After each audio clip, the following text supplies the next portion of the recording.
হতে পারে, সেটা ওনারা নেতা, ওনারা নেত্রী, ওনারা হয়তো এগুলো আরও হিসাব নিকাশ ভালো বোঝেন। এই কারণেই আমার মনে হয় এই প্রেস ব্রিফিংটা করা হয়েছে, যে এটা তার হয়তো জেলে যাওয়ার আগে লাস্ট কল হিসাবে এটা হতে পারে। দুই হতে পারে, দীর্ঘদিন ধরে সরকারি পক্ষ থেকে মন্ত্রী মিনিস্টাররা বলছে যে আলোচনা চায়, কি নিয়ে আলোচনা করবে সেটা তো নাই। কারণ মাঝখানে একবার কিন্তু ইনফর্মালি 7 দফা একটা দেয়া হয়েছিল, কিন্তু সেই দফাটাকে কিন্তু দাবি হিসেবে কিন্তু গভর্নমেন্ট পক্ষে অ্যাকসেপ্ট হয় নাই। এই জন্যে এবারে কিন্তু 3 দফার ভিতরে তার পূর্ণাঙ্গ একটা দাবি দিয়েছে, এবং এটা যাতে করে সরকারের পক্ষ থেকে আর বলা না যায় যে কোনো দাবি দেয়া হয় নাই। তো এটাও একটা কারণ হতে পারে। তো এখন এবারের যে প্রেস কনফারেন্স করেছে, এখানে কিন্তু যে এই প্রেস কনফারেন্সে বক্তব্যটা এসছে, এই বক্তব্যটা কিন্তু আমার কাছে মনে হয়েছে যে বিএনপি ফর্মালি আলোচনা করার মতো একটা মেসেজ কিন্তু এখানে আছে। আর 2 নম্বর, দাবির থেকেও তাদের অনেক শিফটিং আছে। আগে যেমন বলেছিল দাবিতে 7 দফাতেও কিন্তু বলেছিল তত্ত্বাবধায়ক সরকার চায়, এবারে কিন্তু তত্ত্বাবধায়ক সরকার বলে নাই, এবারে বলছে একটা নিরপেক্ষ নির্বাচনের। এটা একটা মেজর শিফটিং। হ্যাঁ, এবং তারপরে স্বাভাবিকভাবে আন্দোলনে আছে, অনেক নেতাকর্মী মারা গেছে, জেলে আছে, কেসে আছে, এগুলো তিনি প্রত্যাহার। আজকে কিন্তু খালেদা জিয়া বলেছেন, তার আইনজীবীকে দেখা করেছেন, বলেছেন এই মামলাগুলি নেতাকর্মীদের বিরুদ্ধে যে মামলা আছে সেগুলো যেন চালিয়ে যাওয়া হয়। আজকে আমরা দেখলাম যে আইনজীবী বেরিয়ে এসে রাতের বেলা ঘোষণা, আমরা বিরতি থেকে এসে ফিরবো। আমরা দিনের খবরে থাকতে চাচ্ছি, আমাদের হাতে যে দিনের খবরগুলি আছে এটি আসলে পুরনো খবর, প্রেস কনফারেন্স। আমরা বিরতির পর আপনার কাছে আবার আসবো। দর্শক, আরও একটা বিরতিতে যাচ্ছি, আমাদের সঙ্গে থাকুন।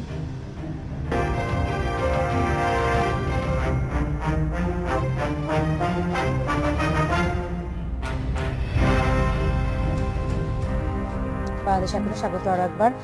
আজিজ ভাই, আপনার কাছে আমরা শুনছিলাম খালেদা জিয়ার প্রেস কনফারেন্সের বিষয়ে, যেটি আজকে শাহজাহান খান বলেছেন যে তিনি জাতিসংঘ লুকোচুরি করছেন, তার আপনি ব্যাখ্যা দিলেন যে আসলে আপনি যে বলতে যাচ্ছেন তার এক কথা হলো যে তিনি লুকোচুরি করেননি, তিনি আমি জাস্ট একটা লাইনই শেষ করে দিই। সেটা হচ্ছে যে দেখেন, এটাতে কিন্তু আসলে বোঝা যায় যে তিনি কিন্তু আসলে একটা আলোচনার মাধ্যমে সমস্যাটার সমাধান চায়।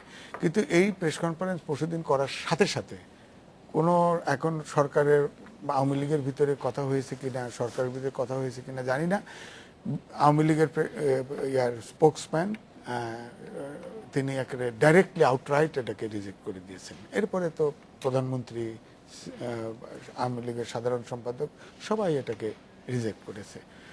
কিন্তু গতকাল কিন্তু সৈয়দ আশরাফ বলেছেন যে যদি তিনি সহিংসতার পথ ছেড়ে আসেন তাহলে আলোচনা হতে পারে। না, তিনি আরো বলছেন, উনি বলেছেন যে সহিংসতার পথ ছেড়ে আসেন, আলোচনা আর না হলে এই 5ই ফেব্রুয়ারি যেমন নির্বাচন হয়েছে ওই রকমই আবার আমরা নির্বাচন করব। হ্যাঁ, এবং তিনি আরো কিছু কথা বলেছেন টকশো সম্পর্কে, পত্রিকার সম্পর্কে, এগুলো যাই হোক, এগুলো আমাদের নেতা মানুষ অনেক কিছু বলে থাকেন, আমি শেষ প্রসঙ্গে কিছু বলবো না। তো যাই হোক, যেভাবে এখন আমি যেটাতে বলতে চাই যে অবরোধের ব্যাপার, এটা তো স্বাভাবিক। আজকে দীর্ঘ প্রায় 1.5 মাস হয়ে গেল অবরোধ, মানুষের জীবন তো থেমে থাকে না। হ্যাঁ, এবং এত লম্বা সময় একটানা অবরোধ, তার উপরে মাঝে মধ্যে হরতাল, কিন্তু মানুষ তো বেঁচে থাকতে হবে, জীবন তো চলতে হবে, ব্যবসা বাণিজ্য, অর্থনীতি, মানুষের জীবন, বিশেষ করে আপনার গ্রাম অঞ্চলের জীবন আসলে খুবই অর্থনীতি। কারণ আমাদের যে প্রধান যে আপনার জিডিপির যে 3টা সেক্টরে মোটামুটি ম্যান পাওয়ারের উপরে নির্ভরশীল, ধরেন কৃষি, গার্মেন্টস এবং আপনাদের রিমিটেন্স, 3 জায়গায় কিন্তু ক্ষতিগ্রস্ত, বিশেষ করে গার্মেন্টস। এটার 6 মাস এফেক্টটা 6 মাস পরে বোঝা যাবে, কারণ তারা কোনো অর্ডার পাচ্ছে না। কিন্তু বলা হচ্ছে গণতন্ত্র অধিকার আদায়ের ক্ষেত্রে এগুলি তুচ্ছ, এই বিষয়গুলি তুচ্ছ, বারবার এরকম বলা হচ্ছে। না, এটা তো বলছে, এটা যদি বলেন তাহলে তো আমাদের কোনো কনসার্নই নাই, কারণ গতকালও বলছে যে দেশ ঠিক মতো চলছে এবং নিয়ম মতোই চলছে, দেশে কোনো সমস্যা নেই। তো তাহলে তো আমাদের কোনো সমস্যা নেই এখন একদিকে। তবে আজকের যেটা হচ্ছে, আমার মনে হয় যে এখন আমার সরকারে আছেন, সরকারের দলের দায়িত্ব সব সমস্যা, সারা বিশ্বেই সমস্যা হলে সরকারই আসলে প্রথমে আলোচনার ডাক দেয়। কারণ আজকেও দেখেন, আজকে কিন্তু কোনো পেট্রোল বোমা হয় নাই ঢাকার শহরে, 3 স্পটে আপনার ককটেল ফুটেছে। হ্যাঁ, এছাড়া কিন্তু সারা দেশে আজকে কোনো সন্ত্রাসের ঘটনা ঘটে নাই। এটা আমি এটাকে পজিটিভ হিসাবে দেখি, এবং আমি মনে করি যে সরকারি তরফ থেকে যদি একটু কনসেশন, অর্থাৎ উভয় দিক থেকে ছাড় দিতে হবে, ছাড় দিয়ে আমার মনে হয় আলোচনার পথই একমাত্র পথ। এটি বারবারই বলা হচ্ছে, যদিও সমাধান হচ্ছে না। বিএনপি তো অচিরেই ভাঙন দেখা দেবে এমনটি মন্তব্য করেছেন খাদ্যমন্ত্রী কামরুল এই ইসলাম। যে আপনার আওয়ামী লীগও এক মেজর যে গ্রুপ নিয়ে কিন্তু আওয়ামী লীগ ভেঙেছিল, বিএনপিও কিন্তু একবার মেজর গ্রুপ নিয়ে ভেঙেছিল। ফাইনালি দেখা গেছে যে এই জাতিই কিন্তু শেখ হাসিনা এবং খালেদা জিয়ার বাইরে বিএনপি আওয়ামী লীগের কোনো নেতাকর্মী ফাইনালি টিকতেও পারে না, যায়ও না। সুতরাং এগুলো কোনো কথা না। এটা সরকার ভাঙতে চাইলেও দেখবেন বিএনপি ভাঙবে না, ভাঙলে সেই অক্ষত এই যারা 3 জন উদ্যোগী নিছে তারা তো বিএনপির থেকে আগেই এক্সপেলড। এখন এগুলো কোনো সালাউদ্দিন আহমেদ বিএনপি যুগ্ম মহাসচিব, তার বিষয়ে যা আজকে হাইকোর্টে এটির শুনানি ছিল এবং পুলিশের পক্ষ থেকে প্রতিবেদন দেওয়া হয়েছে। আলতাফ, আপনার কাছে আসি। সেখানে বলা হয়েছে নিরাপত্তা বাহিনী আসলে তাকে গ্রেপ্তার করেনি এবং উত্তরার তার যে বাসায় তিনি ছিলেন, আত্মগোপনে ছিলেন বলা হচ্ছে, যেখান থেকে তিনি বিবৃতি পাঠাতেন, সেই বাড়িতেও তারা গিয়েছেন এবং সেখানকার কেয়ারটেকার বা যারা ছিলেন তাদেরকে জিজ্ঞাসাবাদ করে তারা আরেকটি নামের অন্য একজনের সন্ধান পেয়েছেন, রায়হান নামের একজনের সন্ধান পেয়েছেন। এরকম কিছু বিষয় উঠে এসেছে আদালতে। না, সালাউদ্দিন সাহেবের ব্যাপার তো উনি তো একটা বাইরে থেকে সেটা আত্মগোপনে থেকে স্টেটমেন্টগুলো করছিলেন। আসলে ওটা তো আমরাও বুঝি। আসলে তিনি করছিলেন না, এটা করা হয় অফিস থেকে করা হয়েছিল তার নামে। যেহেতু আরেকজন, যেমন আপনার ভারপ্রাপ্ত সেক্রেটারি উনি নেই বাইরে, তো জয়েন্ট সেক্রেটারি আরেকজন তিনি নেই, তাহলে আরেকজন এরপরে যিনি আসেন তিনি তো করবেন, এটাই স্বাভাবিক। এখন তার খুঁজে পাওয়া না পাওয়ার বিষয়টা, এটি কিন্তু প্রশাসনিক 6 দিন হয়ে গেল। হ্যাঁ, এটা 6 দিন হয়ে গেছে, এটা 9 দিনও হতে পারে, সেটা ভিন্ন প্রসঙ্গ। কারণ হলো যে এটা আইন প্রয়োগকারী সংস্থা, তারা তাদের দায়িত্ব, তারা খুঁজে এটা, যেমন কোর্ট তাদেরকে চাইছে যে রোববারের মধ্যে তাকে হাজির করতে বলা হয়েছে এবং সে কিভাবে কোথায় আছে সেটা বলতে বলা হয়েছে। সেটা রোববার তো চলে গেল, রোববারে হলো না, নেক্সট আর একটা ডেট দিয়েছে, সেই ডেটের মধ্যে তাকে আইন প্রয়োগকারী সংস্থা খুঁজে বিভিন্ন ইন্টেলিজেন্স এটা ওটা তারা খুঁজে বের করবে, সেটা তো হতেই পারে। এখন প্রশ্ন হলো যে তিনি বেগম খালেদা জিয়াও বলেছেন তার সম্পর্কে জানাতে হবে প্রকাশ্যে এবং সরকারকে তাকে হাজির করতে হবে, কোর্টে হোক হ্যাঁ করতে হবে। এখন প্রশ্ন হলো গভর্নমেন্ট থেকে আবার বলা হচ্ছে যে তিনি কোথায় আছেন বা কিভাবে আছেন, সেখানে কিন্তু আপনার প্রেস কনফারেন্সে আপনার মাননীয় প্রধানমন্ত্রী কথাটা বলেছেন যে তিনি কোথায় আছেন কিভাবে আছেন সেটা তো বেগম খালেদা জিয়ারই জানার কথা। ভালো, এখন এইটা একটা কথাবার্তার মধ্যে আছে, কিন্তু বিষয়টা হচ্ছে যে একজন রাজনৈতিক দলের নেতা তিনি কোথায়, তিনি যদি কোথাও গিয়েও থাকেন কিন্তু সেটা খুঁজে বের করা বা তাকে মানে প্লেস করার, কোর্ট থেকে বলা হয়েছে যখন আরও দায়িত্ব তাদের বেড়ে গেল যে প্রশাসনিক যারা আছেন আইন প্রয়োগকারী সংস্থা বিষয়টি করবেন।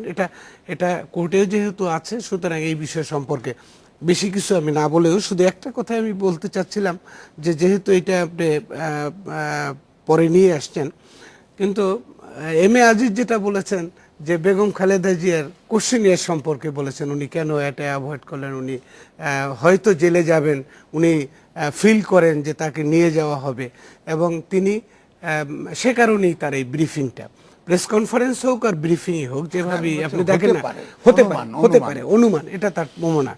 এখন আমার প্রশ্ন হলো যে যদি তাই হবে, তার ধারণাটাই যদি আমি ধরে নেই, তাহলে বেগম খালেদা জিয়ার উচিত ছিল সমস্ত প্রশ্নের জবাব দেওয়া। কারণ হচ্ছে যে আপনার একটা মানে কোনো কারণ ছাড়া, আমি বলবো কথায় কথায় বলে ফেললেন অবরোধ, সেই থেকে অবরোধ হরতাল চলছি, মাসের পরে মাস চলে যাচ্ছে এবং এ পর্যন্ত 150 লোকের জীবনহানি, মানুষের জীবন গেল এবং হাজার হাজার মানুষ, এবং দেখেন যারা মানে পেট্রোল বোমে যারা এফেক্টেড তারা কোনোদিনই সুস্থ হবে না এবং ডাক্তাররা স্টেটমেন্ট করছে যে কোনোদিনই তারা কিন্তু সুস্থ জীবনে ফিরে আসবে না। এখন প্রশ্ন হলো, সেদিন মুন্নি সাহা প্রশ্নটা করেছিলেন, তার জবাবে তিনি বলেছেন জনগণ আমার সাথে আছে, সেটাই আন্দোলনের রেজাল্ট। কিন্তু তার কাছে কিন্তু অনেক প্রশ্ন ছিল।